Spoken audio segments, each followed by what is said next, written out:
Buenos días.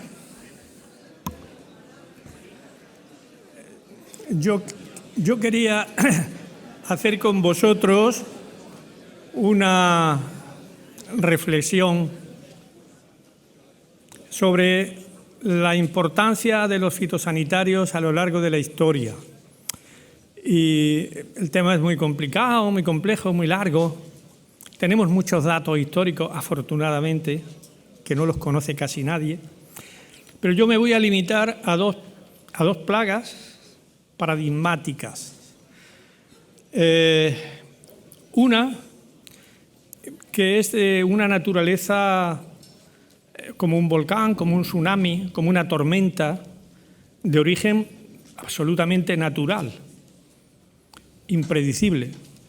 Y otra, que tiene una etiología relacionada más que con la agricultura, con la civilización. Una natural y otra inducida. Y nos pueden servir como modelo para aplicar a otras muchas que están apareciendo y que van a aparecer. Y sobre el papel de los fitosanitarios para evitar sufrimientos a la humanidad es lo que yo quiero públicamente reflexionar con vosotros.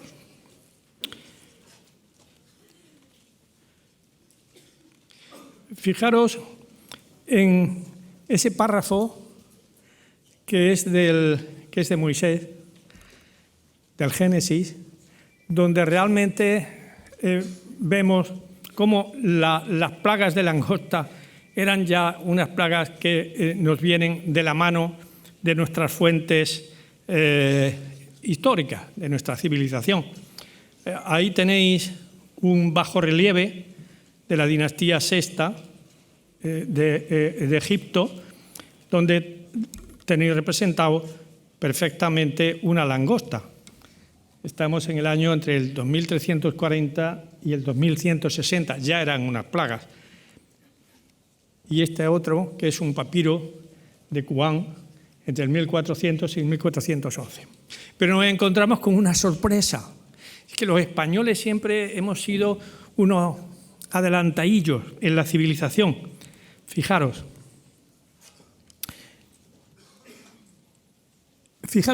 esta cornisa, esto está en Extremadura, en Badajoz, la cornisa de la Calderita, y ahí aparecen unas pinturas rupestres. Fijaros, la derecha, estamos entre el año 6000 y 2000, estamos en el Neolítico. Fijaros qué significativo. Seguro que todos, cuando lo veáis, vais a pensar en algo. Los arqueólogos, que no tienen obligación de saber nada de insectos, inmediatamente lo asocian con un odonato. Pues es una cabeza, un tronco, y ahí 4 apéndices que salen paralelos, pues en una libélula. Pero claro, ¿dónde está la calderita? La calderita, fijaros dónde está, y por referencia el mapa de Extremadura, el mapa de España. Está justo en el centro de las zonas de focos permanentes de langosta que históricamente y de forma natural, por sus características medioambientales, se vienen produciendo y se seguirán produciendo mientras que no haya una hecatombe y cambie el suelo o el clima de esta zona. Y entonces yo quito la libélula y pongo la langosta. Fijaros, es que probablemente eso era una representación de una plaga de aquellos habitantes que vivían en aquel refugio y que muy probablemente las langostas se los comían vivos. Entonces, es muy probable que esto sea el primer documento arqueológico de una plaga en la historia de la civilización. Y la he traído aquí precisamente para que veáis cómo esta plaga es natural, no está inducida. Fijaros, nos sirve mucho de referencia. Durante mucho tiempo hemos, no sé si olvidado, desconocido fundamentalmente los conocimientos que teníamos de las plagas que se producían en los territorios recién descubiertos de América, que formaron parte de la corona española hasta hace 3 días, hasta el año 1800 y pico. Entonces, los conquistadores nos hacen una descripción de las plagas que nos dan una información muy grande, porque incluso describen con más precisión las plagas que había en la metrópoli, que había en la península ibérica. Esa es una zona, bueno, la conocéis, ¿no? Es el Golfo de México, la península del Yucatán, y las áreas rojas son zonas naturales de langosta. Bueno, pues fijaros, en el año 1500, cuando no había agricultura, estamos hablando 40 años después de la llegada de los españoles a América, eran zonas boscosas, naturales, y fijaros cómo describe este misionero, cómo describe la plaga de langosta y lo que originaba la plaga de langosta de manera natural. Pues con la misma naturalidad que aparece un volcán, o con la misma naturalidad que aparece una tormenta o que aparece un tsunami. Los indios caían muertos por los caminos a consecuencia de una plaga. No tenemos datos numéricos, ¿no?, del hambre o la muerte que históricamente han producido esas plagas. Y ese es un poco el fondo de mi reflexión. No hemos vendido realmente la importancia de las plagas. En los libros canónicos de historia no aparecen. Las plagas no cuentan, pero las plagas son tan importantes o más importantes que las guerras. Han producido sufrimiento, han producido hambre, han producido muerte. Nos puede servir de referencia a un trabajo de investigación magnífico que hacen unos historiadores sobre la producción de alimentos en Asturias en el siglo XVIII. Fijaros que con las producciones normales que se obtenían de la agricultura, una familia de labradores normales pasaba hambre 75 días al año. 75 días al año.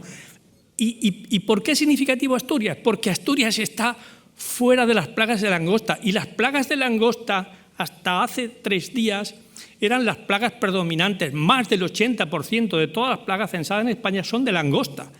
Entonces, nos podemos imaginar lo que era el hambre producida por las plagas constantes año tras año de langosta. Y cuando empezamos a tener datos numéricos, porque aparecen las escuelas de ingenieros agrónomos, de peritos agrícolas, y el campo se llena de facultativos con formación académica, y se enumeran los fenómenos parasitarios, nos encontramos, fijaros que cifra, en el año 1876 ya no se hablaba de que las plagas eran importantes, las plagas de langosta, se hablaba de que había 364.000 hectáreas afectadas de langosta. Eso no aparece en los libros canónicos de historia. Las plagas no cuentan.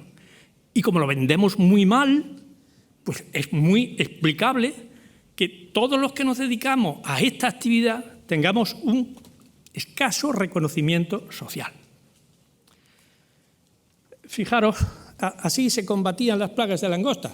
Una piara de cerdos que iban a aprovechar los canutos que había en el suelo. O con labores de vertederas. No eran vertederas, eran rejas muy superficiales porque no había suelo para sacar los canutos. O recogiéndolas con trapos, en fin, eran los butrones, o incluso con fuego. No se combatía, era casi imposible. Casi lo último, las trochas de zinc, las descubren los ingleses en Chipre. Se intentaba poner límite al avance de la langosta y luego se quemaban. Realmente las plagas de langosta se controlan en España, y se acaba el sufrimiento y se acaba el hambre con el descubrimiento de los fitosanitarios. En ese gradiente, en el 50 el DDT, en el 71 el HCH, en el 83 el HCH y el malatión, en el 86 el fenitrotión. Estamos ya muy avanzados y en la actualidad los piretroides. Realmente el control de las plagas de langosta y la eliminación de esos sufrimientos y de ese hambre se han producido por esos fitosanitarios, pero eso la sociedad no lo conoce. Y hay que hacer pedagogía para que eso lo conozca. Voy a ir muy corriendo, pero esta enfermedad que vamos a presentar tiene un desarrollo, a los que nos gusta la historia, apasionante. Fijaros que Newton, bueno, lo que os voy a contar lo sabéis, yo lo único que voy a hacer es recordarlo. Publica sus principios de física, Watt inventa la máquina de vapor, se encuentran con que las cuencas de carbón y de hierro están en el Rin y en Inglaterra, y se encuentran con que el río Rin, de 1.200 kilómetros, tiene más de 800 kilómetros navegables. Se le aplican el motor a los barcos.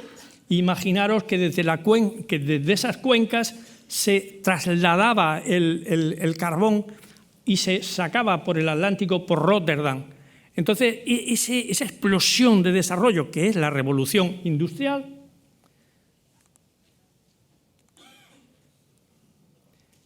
¿qué pasa? No pasa.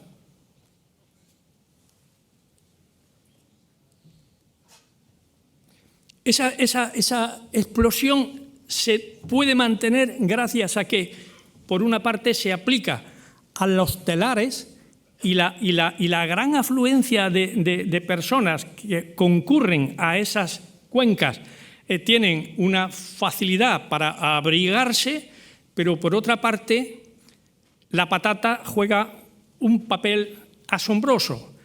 Se pasa de 1.000 kilos, estamos hablando de producciones de Alemania, en España mucho menos, 1.000 kilos de trigo por hectárea al año y una cosecha, mientras que la patata que se había traído de América daba 10.000 kilos al año y 2 cosechas. ¿Qué ocurre? Que esa población se puede mantener gracias a la patata. Pero claro, eso no fue gratuito. Vamos a recordar un poco lo que es la aparición de una enfermedad, muy ligero porque lo sabéis muy bien, ¿no? La enfermedad aparece por una coincidencia del hospedante, el ambiente y el patógeno. Pero cuando la agricultura y la comunicación se intensifican, aparece el hombre, cambiamos esa figura plana por un tetraedro, y entonces esa agricultura incide y esas comunicaciones inciden sobre el patógeno, aparecen los patógenos emergentes, nos vienen en este caso de América, y sobre el hospedante producen una enfermedad catastrófica. Y eso fue lo que le ocurrió a la patata con la Phytophthora infestans. La Phytophthora infestans sobre la patata arruinó los cultivos.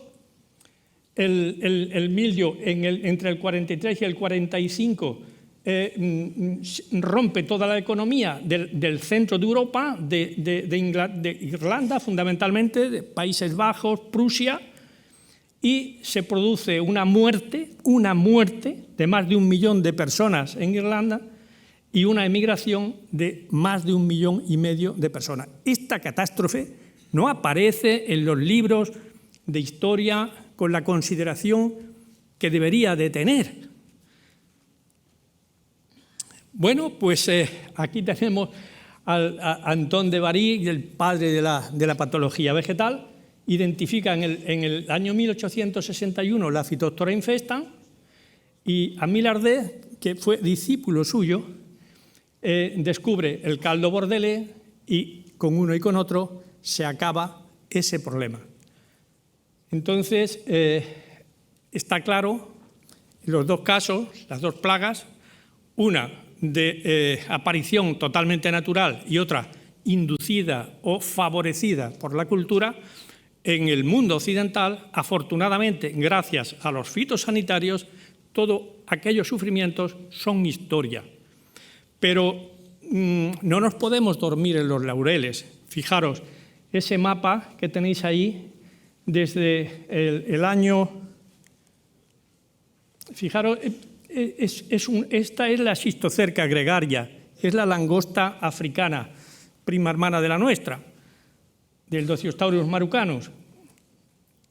Fijaros que desde el año 58 no ha dejado de crecer y ahora mismo afectaba a 300.000 hectáreas, pero fundamentalmente se estaba extendiendo del Cuerno de África, de Etiopía, se estaba extendiendo hacia la parte oeste e incluso ha saltado a Asia y lo tenemos en el Yemen, en Irán, en la India y en Pakistán. No sé si esa foto se ve muy bien en la pantalla, es un rebaño de elefantes que están protegidos debajo de unos árboles de una masa inmensa de langostas. Podemos estar seguros de que la sanidad vegetal que nosotros utilizamos nos da bastante confianza, pero no nos podemos dormir en los laureles porque esa imagen, que es la Asileia fastidiosa, que la tenemos ahí y que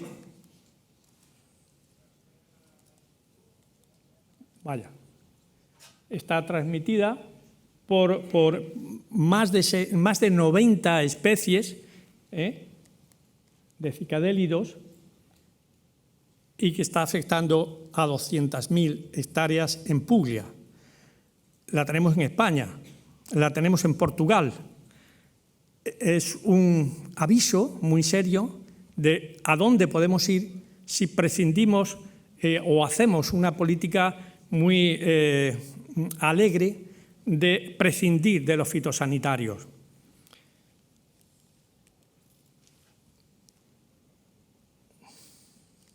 Bueno, no me quiere salir el último mensaje.